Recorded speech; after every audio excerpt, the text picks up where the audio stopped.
का जो जन्म है किसी दूसरे प्लेनेट पर हुआ है। उन्होंने कहा कि मैं इस समय में प्लेडियन करके, प्लेडियस करके एक जगह है, किसी दूसरे प्लेनेट है, वहाँ पर मैं उनका जन्म हुआ है। कमल वहाँ पर बहुत ज़्यादा है।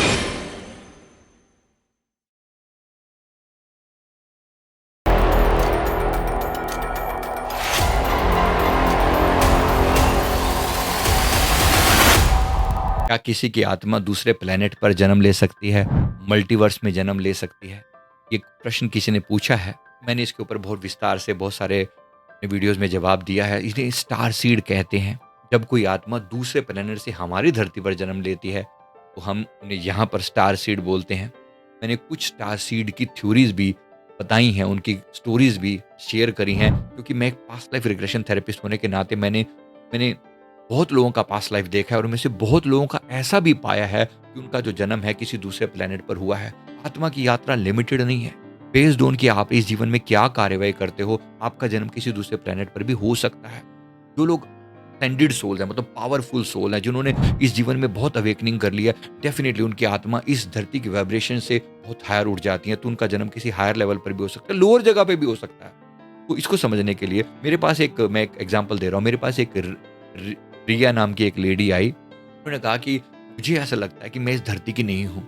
यहाँ पर मुझे हर चीज़ फॉरेनर जैसी लगती है, मतलब मेरा किसी से भी दिल नहीं लगता यहाँ पर। ऐसे दिल उचाट सा रहता है, समझ में नहीं आता कि मतलब इनसे मेरा क्या कोई लेना देना है या नहीं है इस दुनिया से।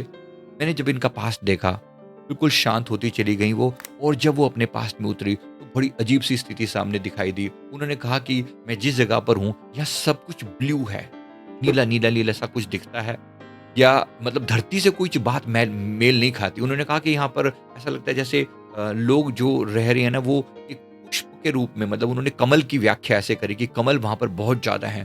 तो लोग ऐसे फ्लोट करते हुए जा रहे हैं और लोग बात नहीं करते हैं। लोग बात नहीं करते, केवल वो मुँह बंद रहता है और वो बोलते हैं तो टेलीपैथिकली दूसरे तक बात पहुँच जाती है। ज़ाहिर-सी बात है, धरती की तो बात नहीं हो सकती। तो वो बात उन्होंने बताई, तो हमने थोड़ा डिटेल में जाना। उन्होंने कहा कि मैं इस समय में प्लेडियन करके, प्लेडियस करके एक जगह है, किसी दूसरे प्लेनेट है, वहाँ पर मैं उनका जन्म हुआ है। मतलब वो एक्चुअली उनका प्रीवियस जन्म की बात हो रही है। उन्होंने कहा कि वो जो जन्म था वो वहाँ पर था, और वहाँ पर वो सब कुछ ऐसा लगता था जैसे वो अपने घर पहुँच गई हैं। उनकी आँखों में आँसू थे। तो बहुत प्यार से उन्होंने जब ये डिस्क्राइब किया, उन्होंने कहा कि मैं जैसे लगता है ये सब कुछ मेरा अपना है। यहाँ की चीज़ें मैं पहचानती हूँ, यहाँ की चीज़ें, यहाँ के लोग, यहाँ की भाषा, यहाँ का सब कुछ मुझे पता है। ऐसे बहुत से लोग हैं। जब उन्होंने ये बात बताई और उन्होंने कहा कि मुझे एक पर्पज़ से यहाँ पे धरती पर एक काम करने के लिए भेजा गया है। जैसे ही मेरा काम पूरा होगा मैं वापस अपने देश लौट जाऊँगी। मैं यहाँ पर सिर्फ़ एक टास्क पूरा करने के लिए हूँ। आपको भी ऐसा लगता है कि आप इस धरती से बिलॉन्ग नहीं करते? क्योंकि बहुत से लोग ऐसे हैं जो परेशान हैं, लेकिन उनको ये नहीं पता इसका वास्तव में बेस क्या है। इन्हें स्टार सीड बोलते हैं। स्टार सीड के सिम्पटम्स क्या होते हैं, मैंने अपने दूसरे वीडियो में शेयर किए हैं। प्लीज़ वो वीडियो देखिए, तो पता चलेगा कितनी डिटेल में हमारी आत्मा का कोई भी अंत नहीं है। आत्मा इतनी विस्तृत है, इतनी विराट है, इसका कोई आदि अंत नहीं है। ज़रूर देखिएगा। Thank you very much.